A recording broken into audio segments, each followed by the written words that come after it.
एक ऐसी आवाज जिसने पूरे देश को रुलाया भी और झुमाया भी। इंडियन आइडल के मंच से निकला एक नाम जिसने इतिहास रच दिया, लेकिन अब वही नाम अचानक सुर्खियों में है, एक ऐसी खबर के साथ जिसने फैंस को झकझोर कर रख दिया है। 43 साल की उम्र, न कोई लंबी बीमारी की खबर, न कोई पहले से चेतावनी, फिर अचानक निधन की बातें क्यों फैलने लगी? क्या वाकई प्रशांत तमांग हमारे बीच नहीं रहे, या फिर यह सोशल मीडिया पर फैलाई जा रही एक खौफनाक अफवाह है? इस वीडियो में हम भावनाओं नहीं, तथ्यों के साथ चलेंगे। बताएंगे वो सच्चाई जो अभी तक धुंध में छुपी है, और वो बातें जिन पर सवाल उठना जरूरी है। वीडियो के अंत तक बने रहिए, क्योंकि सच जितना आप सोच रहे हैं उससे कहीं ज्यादा चौंकाने वाला है।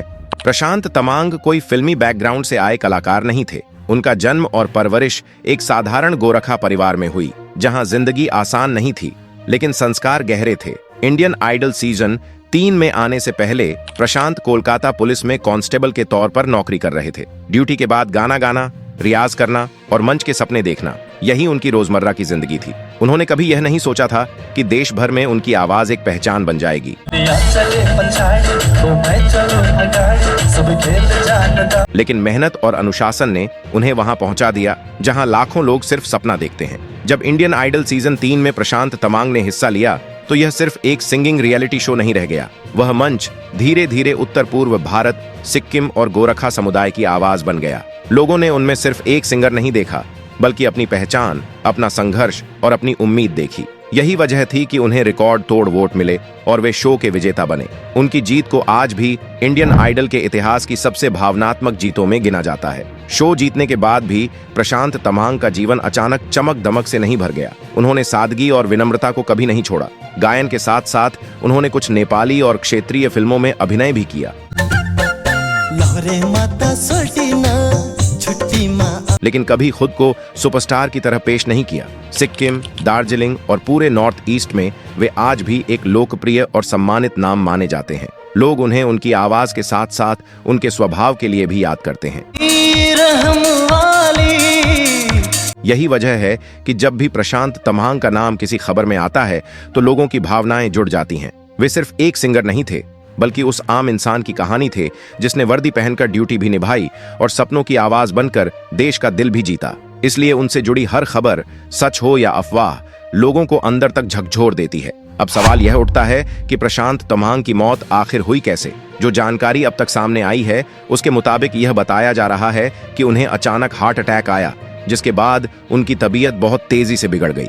यह खबर सबसे पहले स्थानीय स्तर पर उनके करीबी लोगों और आसपास मौजूद सूत्रों के जरिए सामने आई, और इसके बाद ही मीडिया में उनके निधन की सूचना फैलनी शुरू हुई। हालांकि यहाँ एक बात साफ तौर पर समझना जरूरी है, हार्ट अटैक की बात सामने आई है, लेकिन इसकी कोई विस्तृत मेडिकल रिपोर्ट या अस्पताल की आधिकारिक लिखित पुष्टि सार्वजनिक रूप से जारी नहीं की गई है। इसी वजह से बड़े मीडिया प्लेटफॉर्म्स ने भी इस खबर को सूत्रों के अनुसार और बताया जा रहा है जैसे शब्दों के साथ ही प्रकाशित किया। असल में जब किसी व्यक्ति की तबीयत अचानक बिगड़ती है और समय पर इलाज नहीं मिल पाता तो शुरुआती तौर पर इसे संभावित हार्ट अटैक माना जाता है। कई मामलों में परिवार निजी दुख और संवेदनशीलता के कारण विस्तृत जानकारी साझा नहीं करता, और यही कारण है कि आधिकारिक बयान सीमित रह जाते हैं। लेकिन एक बात बिल्कुल साफ है, उनका निधन वास्तविक है और हार्ट अटैक की बात को नकारा नहीं गया है। बस इसे लेकर कोई विस्तृत सार्वजनिक मेडिकल दस्तावेज सामने नहीं आया। इसी अधूरी जानकारी की वजह से सोशल मीडिया पर तरह तरह की बातें फैलने लगीं, लेकिन जमीनी सच्चाई यही है कि यह एक अचानक हुआ, दुखद और अप्रत्याशित निधन था। प्रशांत तमांग का अंतिम संस्कार परिवार की परंपराओं और सांस्कृतिक रीति रिवाजों के अनुसार शांतिपूर्वक और सादगी से संपन्न किया गया। इस मौके पर मौजूद लोग सिर्फ करीबी परिवारजन, रिश्तेदार और चुनिंदा परिचित थे, जो उनके जीवन के सबसे निजी और महत्वपूर्ण हिस्सों के साथ जुड़े थे। परिवार ने इस दौरान कोई सार्वजनिक समारोह या बड़े स्तर का आयोजन नहीं किया, क्योंकि वे इस समय गहरे शोक में थे और अपने प्रियजन के अंतिम संस्कार को शांति और सम्मान के साथ यादगार बनाना चाहते थे। इस पूरे अवसर पर माहौल बेहद संवेदनशील और शांतिपूर्ण था। उपस्थित लोगों ने अपनी भावनाओं को बड़े ही सम्मानजनक तरीके से व्यक्त किया, और हर कोई इस कठिन समय में परिवार की निजता का सम्मान करने के लिए संयमित रहा। यही कारण है कि अंतिम संस्कार की तस्वीरें या वीडियो बहुत सीमित मात्रा में ही सामने आए और मीडिया और सोशल मीडिया पर ज्यादा फैलाव नहीं हुआ। इससे यह साफ दिखाई देता है कि परिवार ने इस समय को प्रचार और अटकलों से दूर रखते हुए श्रद्धा और सम्मान के साथ बिताया। सभी मौजूद लोग, चाहे वे परिवार के सदस्य हों या करीबी मित्र, उन्होंने प्रशांत की याद में शांति और संयम के साथ अंतिम संस्कार पूरा किया, ताकि उनका जीवन और योगदान सम्मानपूर्वक याद किया जा सके। इस पूरे समय ने यह भी संकेत दिया कि भले ही प्रशांत की अचानक मौत ने सभी को हैरान किया हो, लेकिन परिवार ने अपने प्रियजन के अंतिम संस्कार में गरिमा और सादगी को प्राथमिकता दी, जिससे यह घटना केवल शोकपूर्ण नहीं बल्कि सम्मान और श्रद्धा की मिसाल बन गई। अब एक बहुत अहम और संवेदनशील सवाल उठता है, 43 साल की उम्र में अचानक मौत कैसे संभव हो सकती है?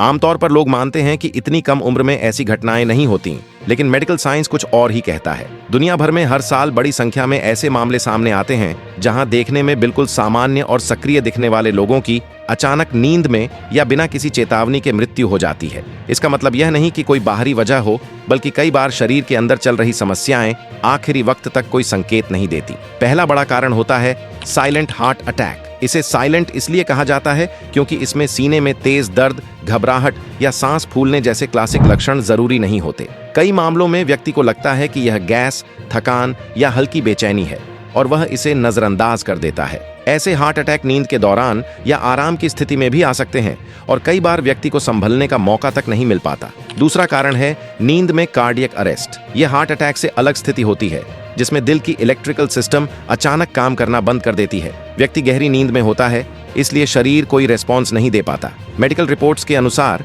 यह समस्या उन लोगों में भी देखी गई है जिनकी बाहर से कोई गंभीर बीमारी सामने नहीं आई होती। इसी वजह से ऐसी घटनाएं परिवार के लिए पूरी तरह अप्रत्याशित होती हैं। तीसरा अहम कारण होता है पहले से मौजूद लेकिन बिना लक्षण वाली स्वास्थ्य समस्या। कई लोगों को high blood pressure, heart rhythm disorder या जेनेटिक हार्ट कंडीशन होती है, लेकिन कोई साफ लक्षण न होने की वजह से वे कभी जांच ही नहीं करवाते। जब तक शरीर सामान्य रूप से काम करता रहता है, तब तक खतरे का एहसास नहीं होता और फिर एक दिन अचानक स्थिति बदल जाती है। यहाँ एक बात बहुत साफ और जिम्मेदारी से समझनी जरूरी है, ये सभी जानकारियां सामान्य मेडिकल मामलों पर आधारित हैं। इन तथ्यों को किसी भी व्यक्ति, खासकर प्रशांत तमांग के केस से सीधे जोड़ना अब भी सही नहीं है, क्योंकि जब तक आधिकारिक मेडिकल रिपोर्ट या पुष्टि सामने नहीं आती, तब तक किसी निष्कर्ष पर पहुंचना गलत होगा।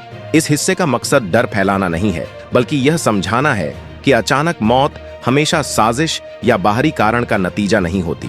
मेडिकल साइंस में ऐसी घटनाओं के प्राकृतिक और वैज्ञानिक कारण मौजूद हैं और सच्चाई तक पहुंचने के लिए धैर्य और आधिकारिक जानकारी सबसे जरूरी होती है। इस पूरे मामले में सबसे जरूरी और जिम्मेदार बात यही है कि अब तक किसी भी तरह के आधिकारिक कारण की पुष्टि नहीं हुई है, न तो किसी सरकारी एजेंसी की तरफ से, न किसी अस्पताल की मेडिकल रिपोर्ट के जरिए, और न ही परिवार की ओर से यह बताया गया है कि मृत्यु की वास्तविक वजह क्या थी। ऐसे मामलों में जब तक पोस्टमार्टम रिपोर्ट, डॉक्टरों का बयान या परिवार की सहमति से दी गई जानकारी सामने न आए, तब तक किसी भी निष्कर्ष पर पहुंचना न सिर्फ जल्दबाजी होती है बल्कि गलत भी हो सकती है। दूसरी अहम बात यह है कि सोशल मीडिया पर फैल रहे दावे विश्वसनीय स्रोत नहीं माने जा सकते। व्हाट्सएप फॉरवर्ड, यूट्यूब थंबनेल या बिना स्रोत के वायरल पोस्ट अक्सर अधूरी जानकारी, अनुमान और सनसनी फैलाने के मकसद से बनाए जाते हैं। कई बार पुराने मामलों की तस्वीरें, किसी और व्यक्ति की बीमारी या पूरी तरह मनगढ़ंत कहानियों को जोड़कर एक नई कहानी गढ़ दी जाती है, जिससे सच और अफवाह के बीच की रेखा धुंधली हो जाती है। सबसे अहम संकेत यह भी है कि परिवार ने इन अफवाहों से साफ दूरी बनाई है। परिवार की ओर से न तो किसी साजिश का इशारा किया गया है और न ही किसी तरह के आरोप लगाए गए हैं। अक्सर जब कोई मामला संदिग्ध होता है तो परिवार खुद जांच की मांग करता है या सवाल उठाता है, लेकिन यहाँ ऐसा कोई सार्वजनिक बयान सामने नहीं आया है। यह दर्शाता है कि इस वक्त शोर से ज्यादा सच्चाई का इंतजार जरूरी है।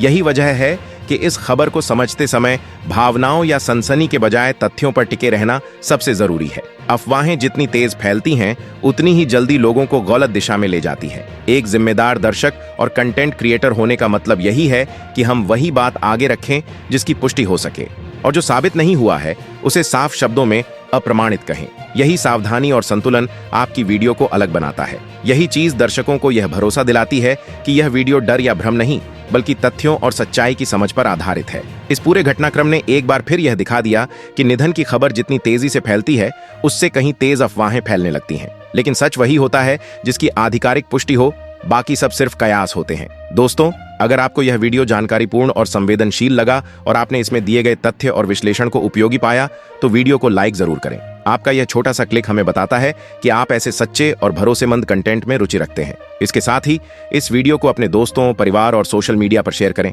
ताकि और लोग भी प्रशांत तमांग के जीवन और उनके योगदान के बारे में जान सकें और सही जानकारी तक पहुंच सकें। और हाँ, हमारे चैनल को सब्सक्राइब करना बिल्कुल ना भूलें, ताकि आपको भविष्य में ऐसे ही सच्चे, संवेदनशील और गहराई से तैयार किए गए वीडियो सबसे पहले मिलते रहें। आपकी भागीदारी और समर्थन ही हमारी सबसे बड़ी ताकत है, और इसी से हम आगे भी असली खबर और सटीक जानकारी आपके लिए लाते रहेंगे। याद रखें, ये सिर्फ क्लिक नहीं है, बल्कि एक छोटा सा अमल है जो सही जानकारी और जागरूकता को फैलाने में मदद करता है। धन्यवाद।